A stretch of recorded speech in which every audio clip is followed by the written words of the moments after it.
Ok, pessoal, estamos iniciando pontualmente às 19h30 a nossa segunda aula do curso Noções Básicas de Teologia Sistemática.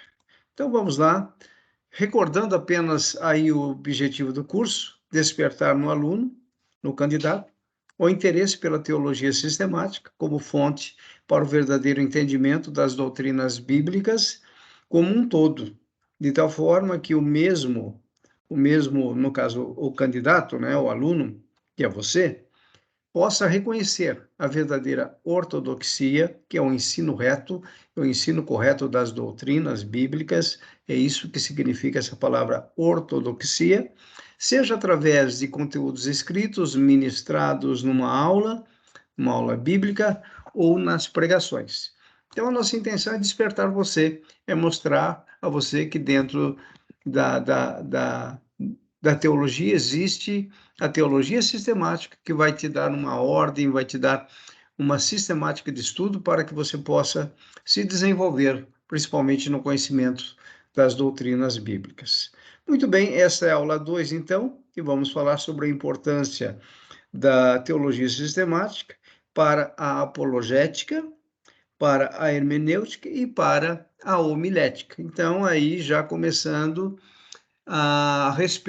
falando a respeito da apologética, ou seja, em vez de nós iniciarmos com a definição da palavra, vamos primeiramente analisar e ver o que a apologética não é, ou seja, o que não é apologética. Primeiro, são dois itens aí. O primeiro item apologética não é ferramenta para vencer debates argumentativos, ou seja, apologética de ataque. Não é essa a intenção da apologética bíblica. Então, é importante que nós entendamos que a apologética, ela tem uma função, porém não é essa de vencer debates argumentativos. Muitas vezes, alguns querem aprender apologética para poderem ser bons argumentadores, para poder debater, para poder, inclusive, discutir questões doutrinárias. Então, não é essa a intenção da apologética, como nós vamos ver. 2. A apologética não é uma forma de apresentar um conjunto de respostas acerca de afirmações bíblicas ou das verdades cristãs. Também é importante nós observarmos isso, que a apologética ela vai nos dar argumentos, ela vai nos dar conhecimento necessário, aliada à teologia sistemática, por isso que nós estamos vendo a importância da teologia sistemática na apologética, mas a ideia não é que através da apologética e nem através da teologia sistemática apresentar um conjunto de respostas acerca de afirmações bíblicas ou de verdades cristãs, a não ser que sejamos indagados, a não ser que alguém peça a razão da nossa fé, como nós vamos ver, tá bem? Então, a ideia é que a apologética e toda a teologia sistemática, a hermenêutica, a homilética e todo o conjunto de disciplinas que formam a teologia no seu total, que esse conhecimento traga a nós humildade, traga a nós o reconhecimento de que quanto mais nós estudamos, significa que mais nós precisamos aprender de Deus. Então, é importante nós termos essa visão, nós aprendermos, termos esse desejo de aprender, mas de permanecermos humildes diante do Senhor e não sermos de forma nenhuma arrogante. Francis Schaeffer, ele vai dizer o seguinte: o cristão não deve preocupar-se em somente apresentar um sistema perfeitamente harmônico consigo mesmo, como algum sistema metafísico grego, mas antes alguma coisa que tem contato com a realidade das questões que estão sendo feitas em sua própria geração, bem como nas gerações vindouras. Então, o que esse teólogo está nos dizendo aí, tá? Que como cristãos, nós não devemos preocuparmos em somente apresentar um sistema perfeitamente harmônico consigo mesmo, como um sistema metafísico. Essa palavra metafísico, a metafísica, é uma investigação das realidades.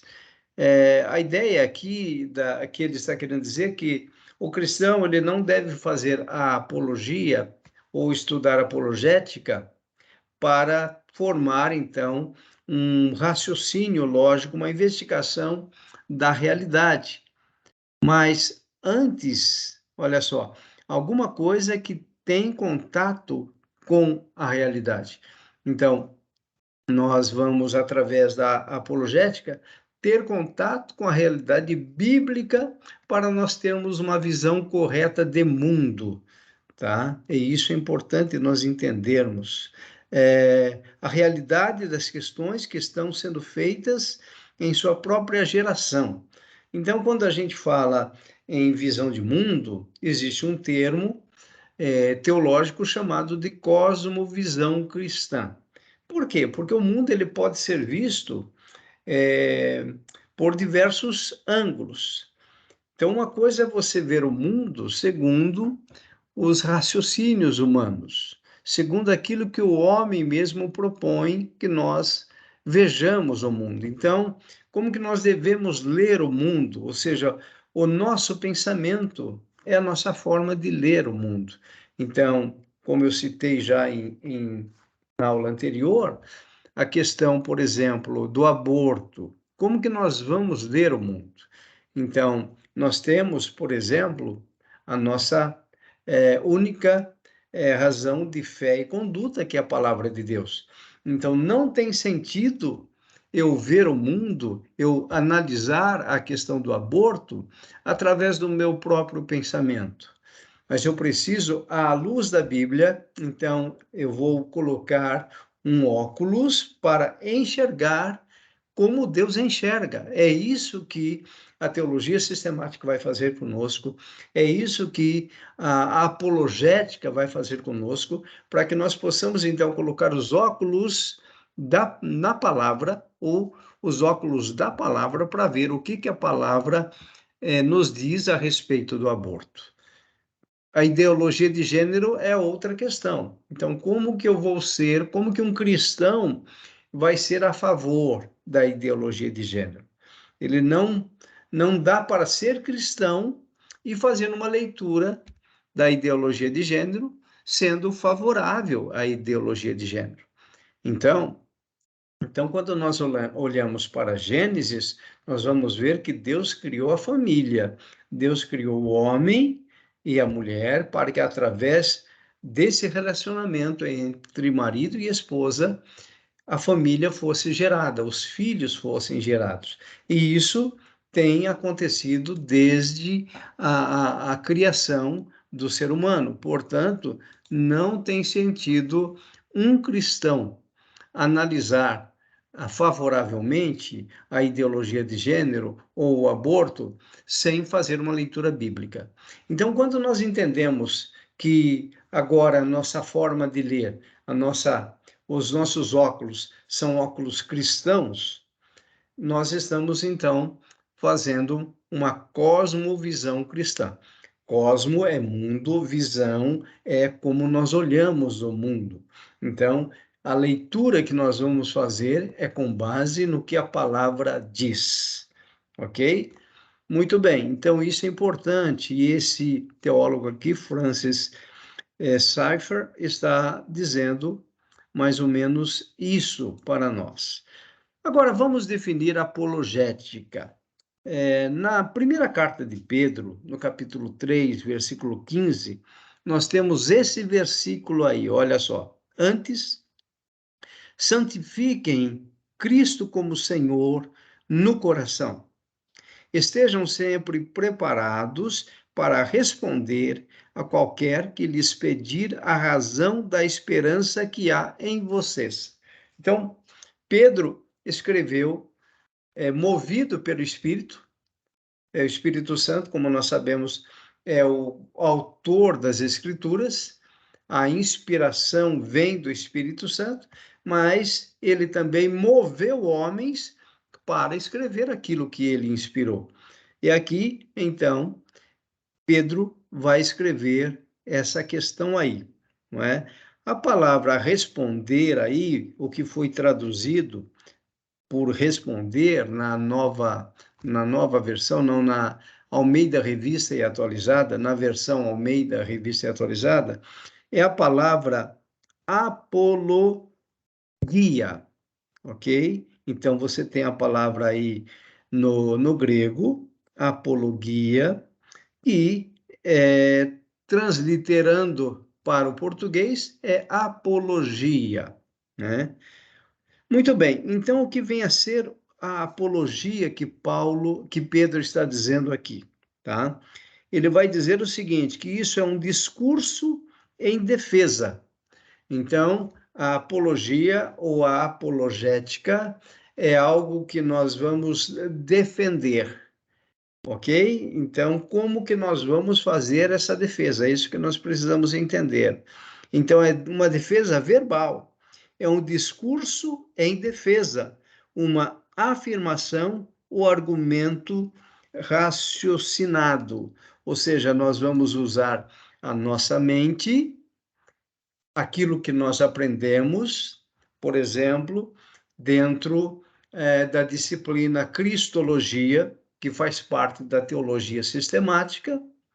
Então, quando alguém pedir a razão da nossa fé em Cristo, nós vamos então recordar aquilo que nós estudamos, por exemplo, sobre a divindade de Cristo, sobre a morte expiatória de Jesus na cruz do Calvário, sobre a doutrina da redenção, que é a compra mediante o sangue de Jesus, sobre a doutrina da justificação, cuja causa meritória foi o sacrifício eficaz de Cristo. Então, todos esses conceitos, toda essa visão doutrinária bíblica, nós aprendemos na teologia sistemática.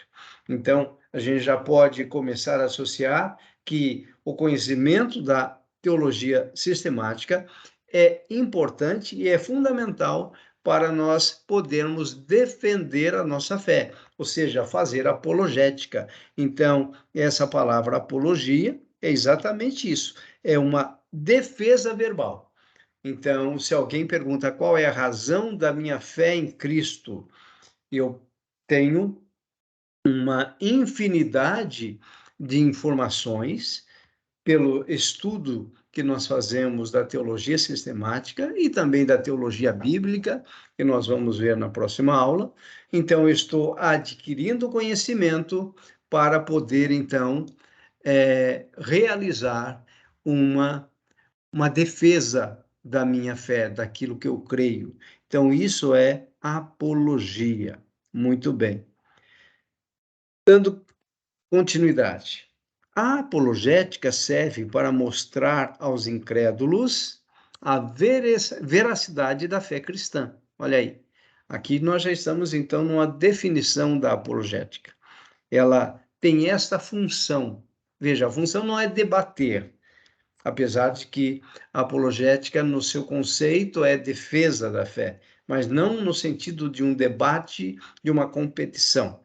Aqui ele está dizendo, esse William Gregg está dizendo que a apologética serve para mostrar aos incrédulos, olha aí, a veracidade da fé cristã, ou seja, a verdade da fé cristã, para fortalecer a fé nos salvos e para estudar e apresentar as ligações entre a doutrina cristã e outras verdades. Novamente, a gente entra no campo da cosmovisão cristã. Então, vamos pegar, por exemplo, a questão da salvação. Da salvação. Qual é a cosmovisão correta para a salvação no Evangelho? Qual a visão bíblica? Que a salvação é mediante a expiação realizada por Cristo Jesus na cruz do Calvário. Então, quando Jesus realiza essa obra e nós cremos em Cristo, quando ele cumpriu a lei, que exigia a justiça de Deus. Através do seu sangue derramado, Jesus satisfez plenamente a justiça divina. E é exatamente essa satisfação em Cristo que o Pai realiza, que nos salva, que nos liberta do pecado. Então, isso é cosmovisão cristã. Dentro, por exemplo, do Espiritismo. Então, quando você coloca os óculos do Espiritismo, você vai ter uma outra forma de pensar, você vai ter uma outra cosmovisão. Então, você vai entender que a salvação é mediante a reencarnação.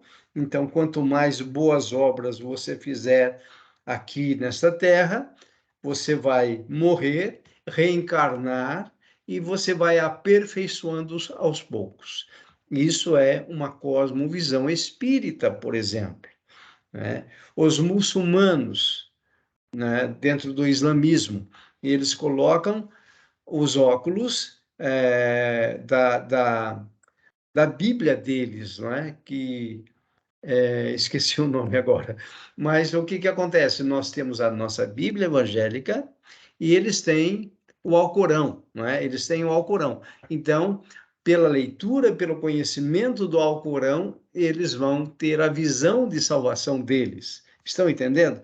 Então, aqui a apologética cristã, ela vai nos dar, vai nos fortalecer a fé nos salvos e para estudar e apresentar as ligações entre a doutrina cristã e outras verdades. Então, essas outras verdades, entre aspas, como eu citei, o espiritismo, o islamismo, o budismo, poderíamos citar, e todas as outras religiões, cada uma delas tem uma verdade dentro daquela linha de pensamento que eles formam nos seus fiéis. Mas nós, como cristãos, nós sabemos que a linha de pensamento para a salvação é mediante a obra do Senhor Jesus Cristo. Por isso que Paulo vai combater sempre o falso evangelho, o outro evangelho, né?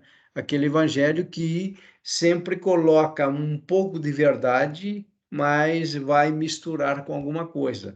Então, quando Paulo escreve a sua carta aos Gálatas, ele vai combater ali o judaísmo, porque alguns judaizantes diziam o seguinte, que a salvação realmente era mediante a Cristo. Entretanto, além de crer em Cristo, o cristão deveria se circuncidar. Por quê? Eles saíram do judaísmo, ok? O judaísmo com todas as suas leis cerimoniais. Então, eles estão num momento de transição, saindo do judaísmo para o cristianismo. E aí, então, Paulo teve que intervir, escrevendo a carta aos Gálatas, dizendo que Cristo é suficiente, que a salvação em Cristo é suficiente e independe da circuncisão humana. Então, você vê que tanto a teologia sistemática como a apologética são disciplinas fundamentais para que possamos, então, defender a fé. Peter Grant ele vai dizer, a apologética tenta ajudar os não crentes a atravessar a jornada até a fé em Cristo, ir além do abismo cultural e encarar o abismo da cruz, a fim de que possam ouvir a mensagem clara do Evangelho. Mais uma vez, então, esse autor está dizendo da importância da apologética, utilizando-se da teologia sistemática. Agora, você vai fazer um pensamento, vai desenvolver um pensamento apologético para ir além das questões culturais. É o que ele está dizendo. Por quê? Porque o que importa na cosmovisão cristã é que o evangelho seja anunciado. Então, precisamos passar uma mensagem clara, e essa mensagem clara é o verdadeiro evangelho que Paulo sempre defendeu. Então, é isso que esse autor está nos ensinando aí com esse pensamento. Muito bem, agora já vamos para a hermenêutica. Então, nós vimos que a teologia sistemática é fundamental, porque por causa dessa organização teológica em que nós estudamos as doutrinas bíblicas, começando, por exemplo, vamos pegar a teontologia, que é a doutrina de Deus, tá? Apesar de que de todas as doutrinas que a Bíblia nos revela, a de Deus eu diria que seria uma presunção humana. Por quê? Porque Deus não é um objeto para ser estudado. Então, na verdade, apesar dessa palavra teontologia ser a doutrina de Deus, mas, na verdade, o que nós temos é Deus se revelando a nós. Se Deus não se revelasse a nós, nós não poderíamos conhecê-lo. Então, quem vem até nós através da palavra é Deus. Quando a gente olha para Romanos capítulo 1, nós vamos ver Paulo dizendo a respeito dos atributos divinos que se manifestam na natureza. Então, quando a gente vê, por exemplo, um ser criado, seja ele vegetal, seja ele animal, nós vamos ver ali a criação divina. Isso se chama, então, revelação geral. Então, a revelação geral, ela está presente, está à disposição de todos os homens. Nenhum homem pode dizer, ao olhar para o sol, ao olhar para a lua, ao olhar para a natureza, para o universo, para as estrelas, nenhum homem pode dizer que Deus não é o Criador. Pelo contrário, nós vamos chegar a uma conclusão, inclusive científica, de que Deus realmente é o Criador de todo o universo. Então, o homem não tem desculpas aqui, ok? E agora vamos, então, para a questão da hermenêutica. Muito bem, novamente nós vamos citar Pedro, na sua segunda carta, aí no capítulo 1, versículos de 20 a 21, eu peguei esse versículo na nova versão internacional, tá? Que é uma boa versão e é de mais fácil compreensão. Então, o que que nós temos aí? Olha só. Antes de mais nada, saibam que nenhuma profecia da Escritura provém de interpretação pessoal, pois jamais a profecia teve origem na vontade humana, mas homens falaram da parte de Deus impelidos ou movidos pelo Espírito Santo. Então, o que Pedro está nos ensinando? Então, Pedro já nos ensinou sobre a apologética, agora ele vai nos ensinar sobre a hermenêutica. Por quê? A hermenêutica, como vocês vão ver, é uma ciência que nos conduz à correta interpretação de textos, inclusive de textos bíblicos, que é a nossa razão aqui. Muito bem. E Pedro vai dizer o seguinte, que a Escritura, que foi inspirada pelo Espírito Santo, não é? Tanto o cânon do Antigo Testamento como o cânon do Novo Testamento, compondo então os 66 livros da Bíblia. Então, esse conjunto de livros que formam a Bíblia, na verdade, todos eles foram inspirados pelo Espírito Santo. Por isso, tá? Toda a Escritura, toda a profecia, tudo aquilo que está escrito, que foi inspiração divina, não provém de particular interpretação, ou não provém de interpretação pessoal. O que significa dizer que eu não posso pegar um texto e dar a minha interpretação. Muito bem, se eu não posso dar a minha interpretação, o que eu tenho que fazer? Eu preciso me apegar à hermenêutica, a estudar o texto, a interpretar corretamente o texto para retirar do texto exatamente aquilo que o autor bíblico quis dizer. Então, a hermenêutica vai nos ajudar nisso. E tem uma aliada da hermenêutica chamada exegese, que nós não colocamos aqui. Mas a exegese, essa palavra exegese, significa retirar do texto bíblico exatamente aquilo que o texto quis dizer. Então, um exegeta faz um trabalho de interpretação, faz um trabalho de análise do texto, e para você fazer exegese, é preciso você usar as línguas originais.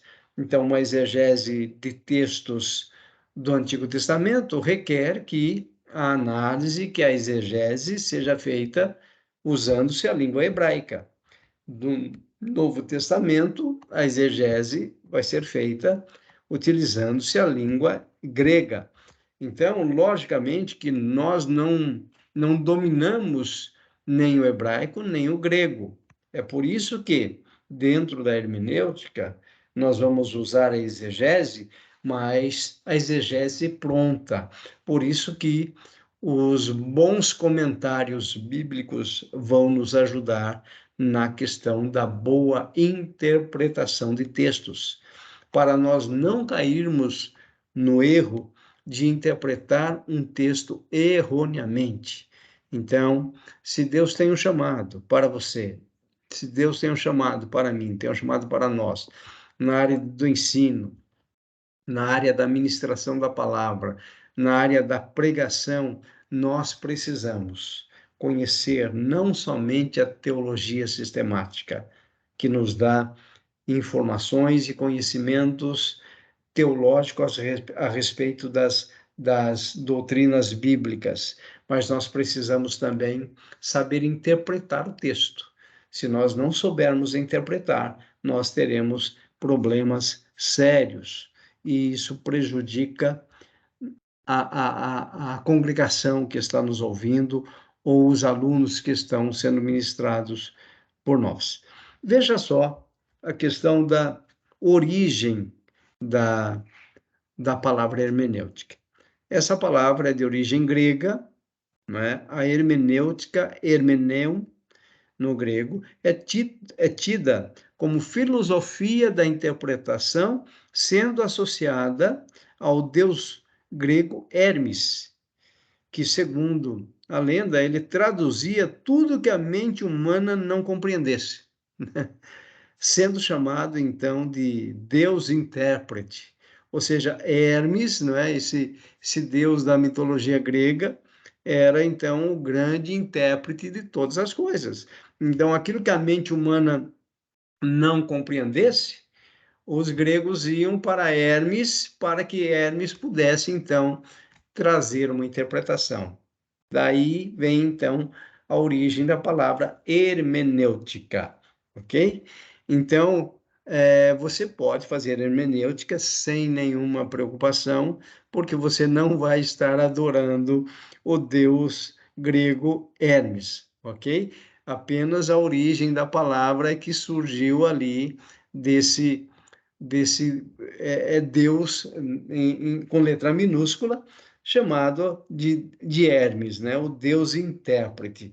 Então, a hermenêutica ela tem essa origem ali no grego, porque o Novo Testamento, durante o tempo em que o Novo Testamento foi escrito, em grego, logicamente, a língua que dominava todas aquelas regiões, a região de Jerusalém, Judéia, Samaria, depois você tem a Macedônia, que pega toda a região da Ásia Menor e vai até lá a Grécia, vai até Roma, Corinto, todas aquelas igrejas da Galácia, de Filipos, de Éfeso, então toda aquela região da Macedônia, você tinha o que? A língua grega dominando.